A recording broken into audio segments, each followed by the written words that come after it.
Olá, eu sou o Paulo Riga. E eu sou o Thiago Mobilon. E esse aqui é o review do iPhone XS e do iPhone XS Max.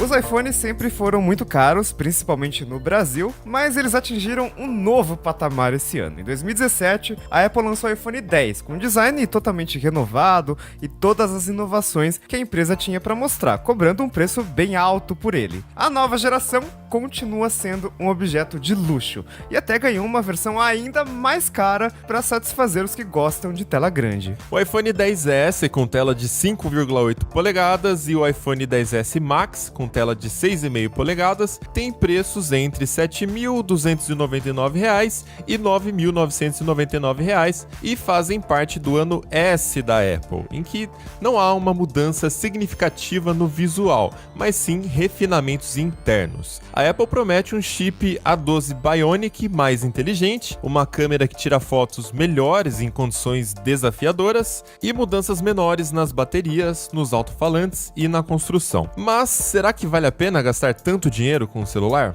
A gente testou o iPhone XS e o iPhone XS Max nas últimas semanas, ambos nas versões com meio terabyte de armazenamento, e a gente conta tudo nesse review de R$20 mil. Mas antes da gente começar, vale lembrar que tem uma forma menos cara de você comprar o seu iPhone, que é utilizando o assistente de compras do Tecnoblog para Chrome. Ela tem um módulo testador de cupons que testa automaticamente milhares de cupons quando você estiver finalizando sua compra numa loja online e aplica o maior desconto possível. O link para instalar tá na descrição deste vídeo e no card aqui em cima. O tamanho do iPhone XS me agrada bastante. Dá para digitar de maneira confortável com uma mão só e ao mesmo tempo ter uma boa experiência de consumo de conteúdo, principalmente reprodução de vídeos em uma tela de 5,8 polegadas. Eu confesso que já estava cansado do iPhone 8 Plus, que tinha pouca tela, muita borda e muito tamanho. Eu acredito que muita gente, assim como eu, vai ter pouco contato com o design de verdade do produto, porque a traseira de vidro acumula muitas marcas de dedo, como já era esperado, e as bordas de aço inox também. A boa notícia é que, mesmo com uma capinha, o iPhone XS continua com um tamanho bastante compacto, ao custo de mais algumas centenas de reais se você optar por uma capinha original da Apple.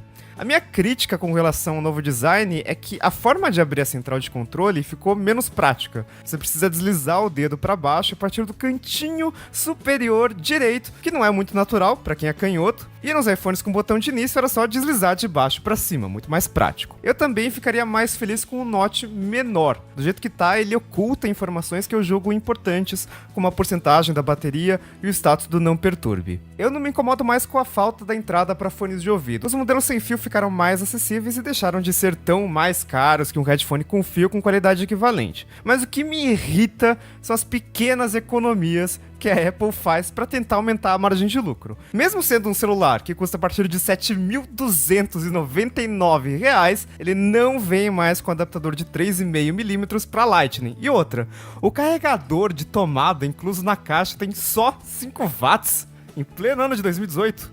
Depois de quase um mês testando o XS Max, a sensação que eu tenho quando pego o meu iPhone X na mão é de alívio. E olha que eu tenho 1,93 m, então as minhas mãos são bem grandes. Pra mim, ele tinha o tamanho perfeito, a pegada era ótima e só deixava a desejar na hora de acessar as notificações e a central de controle. Mas aí, como o Riga falou, não tem muito o que fazer, a parte de baixo precisa ser dos gestos de fechar aplicativos. Usar o XS Max com uma mão só não é uma tarefa muito simples e, considerando o preço, definitivamente não é uma tarefa segura. Por mais que a Apple bata naquela tecla de que dá para se virar porque tem um recurso de acessibilidade, esse gesto acaba sendo um passo a mais para cada ação que você precisa executar em um ícone que esteja na parte superior do aparelho. Com o aparelho mais largo, você também não alcança as laterais com tanta facilidade apenas com uma mão. E por não ser possível agarrar o aparelho com a mão e manusear ao mesmo tempo com o seu dedão, o dedinho acaba tendo que suportar mais peso. Resultado, a minha tendinite atacou um pouquinho nesse último mês. Ou seja, o iPhone XS Max definitivamente não é amigável para você utilizar com uma mão só. Isso, ou sou eu que estou usando errado mesmo.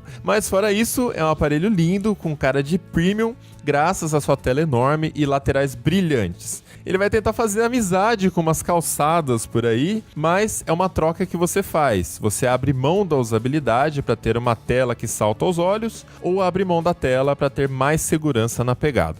E mesmo sendo menor, a tela de 5,8 polegadas do iPhone XS também impressiona. O brilho é muito forte, em linha com o que a gente encontra nos smartphones mais caros da Samsung. O contraste é infinito, com os pretos perfeitos do OLED, e as cores me agradam bastante. Elas são visivelmente mais saturadas que nas telas LCD dos iPhones antigos, mas não a ponto de perder detalhes dos tons.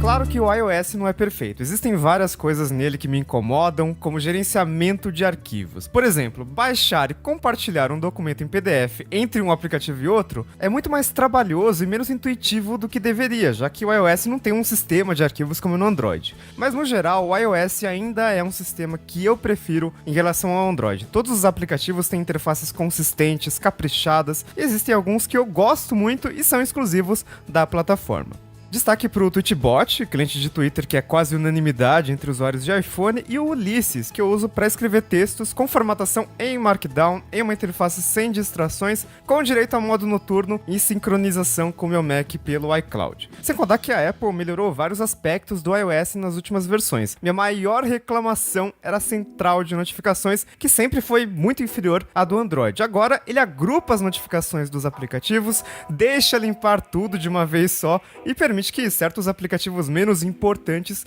mandem notificações em silêncio. Assim a tela não fica ligando o tempo todo.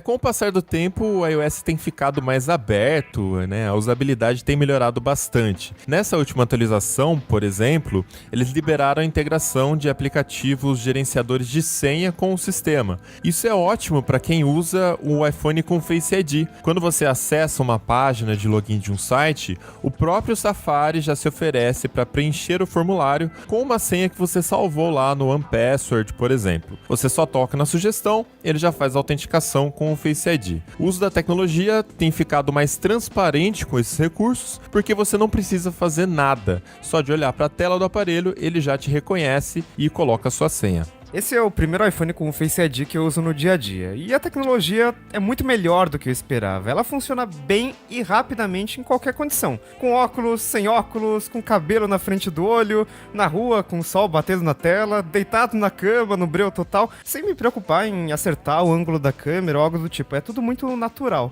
Comigo funciona bem também, mas não é o sistema perfeito. Se você está deitado na cama e recebe uma notificação, precisa levantar a cara do travesseiro e olhar para o aparelho para ele revelar o conteúdo. Tem horas que ele me reconhece nos ângulos mais inesperados e tem horas que ele não me reconhece, mesmo estando quase de frente para o aparelho. Enfim, não chega a ser um defeito, mas eu acho que um Touch ID complementaria bem o uso nessas situações onde eu só quero ver o conteúdo das minhas notificações. Eu não precisaria tirar o aparelho da posição que ele está, por exemplo, na mesa, e apontar para minha cara. O primeiro detalhe que eu notei na câmera foi logo na tela de configuração do Face ID, ou seja, logo no começo da configuração do aparelho. Os iPhones aderiram ao infame efeito de embelezamento. É nítida a diferença entre uma selfie tirada com o iPhone X e a outra tirada com o iPhone XS Max. No novo aparelho, a pele fica mais clara, alisada e até as rugas estão mais sutis. E o efeito fica mais forte com baixa iluminação, talvez porque ele tem mais dificuldade para identificar as linhas do rosto. É lógico que não está exagerado, mas um controle de intensidade não faria mal. Já eu sinto falta do modo manual no aplicativo de câmera, pelo menos para filmagem. Qualquer Android tem isso. Eu sei que a Apple tem essa história de deixar as coisas o mais simples possível para que qualquer pessoa consiga tirar uma boa foto sem ser um profissional, mas dá para atender bem os dois públicos ao mesmo tempo. De qualquer forma, as fotos tiradas pelo iPhone XS têm qualidade incrível em qualquer condição de iluminação, como você poderia esperar de um smartphone tão caro. A definição das imagens é muito boa e eu percebo que a Apple tem um filtro de nitidez mais suave que o do Galaxy S9, por exemplo, o que deixa a foto com um aspecto mais natural. À noite, as fotos do iPhone XS têm definição muito boa, quase nenhum ruído, e uma temperatura de cor bastante acertada. Isso mesmo com a lente teleobjetiva, com zoom de 2 vezes, que tem abertura menor de f/2,4. Os detalhes se mantêm e o ruído não aumenta consideravelmente. E para fotos diurnas, o HDR melhorou bastante. Nesse ponto, os Androids faziam um trabalho muito melhor, mesmo que um pouco exagerado em alguns casos, mas o HDR da Apple era sutil demais, ao ponto de até comprometer os pontos de iluminação nas partes mais extremas da imagem. Com o upgrade, dá para você tirar fotos contra o sol, que ainda assim o assunto fica bem iluminado, o céu fica azul e as nuvens ficam bem definidas. O branco não estoura e a parte mais escura não fica parecendo que foi clareada ao máximo no aplicativo Snapseed. O A12 Bionic é o melhor processador para smartphones disponível no mercado, então é quase chover no molhado ficar discutindo se ele entrega um bom desempenho ou não entrega. Entrega sim. Engasgos e lentidões são muito raros e ainda nem existem games na App Store que consigam aproveitar todo o poder desse chip gráfico. A bateria é melhor que a de um iPhone não Plus, mas ela é pior que a do iPhone 8 Plus que eu costumava usar. Com o iPhone 8 Plus era fácil chegar até o final do dia com mais de 50% de carga. No iPhone 10S, eu normalmente fico perto dos 40% em um dia intenso, com 2 horas de streaming de música no 4G e 1h30 de navegação em redes sociais, também pela rede móvel. Apesar de essa capacidade de 2.716 mAh não ser nada impressionante na teoria, especialmente quando a gente compara com o Android, na prática o resultado é muito bom.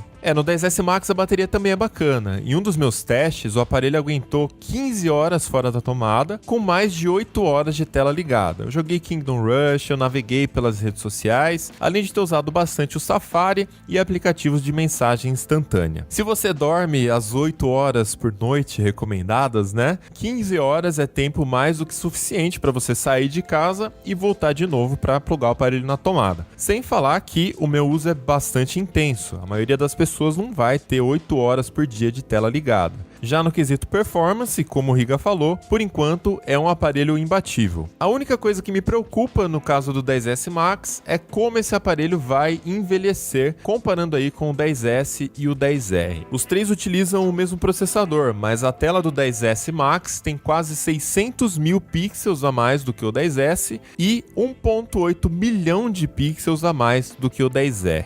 Em outras palavras, isso vai demandar um pouquinho mais de esforço do processador e também da bateria. Não é à toa que nos testes do Geekbench, o iPhone XR foi o campeão de performance entre os três e também registrou a melhor pontuação de bateria. A gente sabe que em condições reais de uso, os resultados podem ser um pouquinho diferentes dos benchmarks, Mas não deixa de ser um ponto a se observar.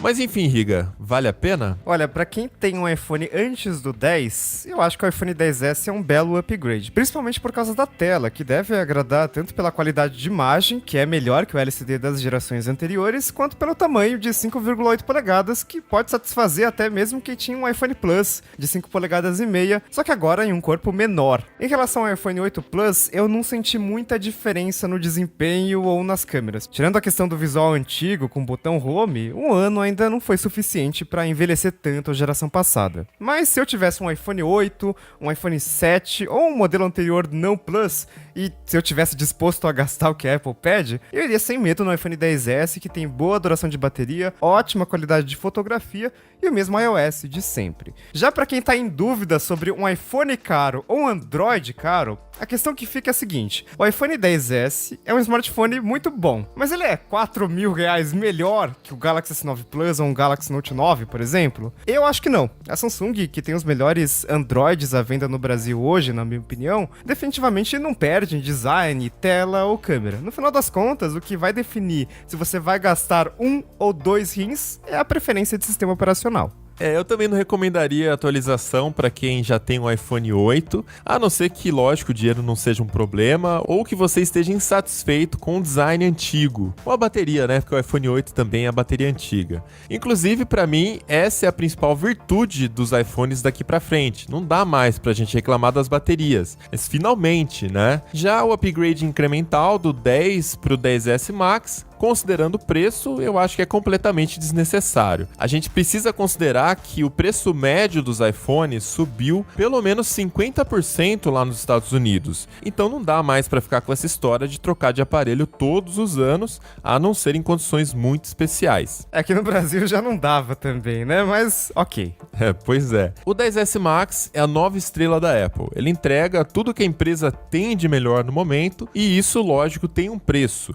O seu principal diferencial é o tamanho da tela, mas até isso é discutível, né, nessa geração. A tela do XS também é grande, por $300 a menos, e não compromete também a usabilidade. Por esse motivo, eu acredito que esse aparelho vai atender um nicho muito específico do mercado. Pessoas que amam telas muito grandes ou pessoas que buscam por uma forma de se diferenciar.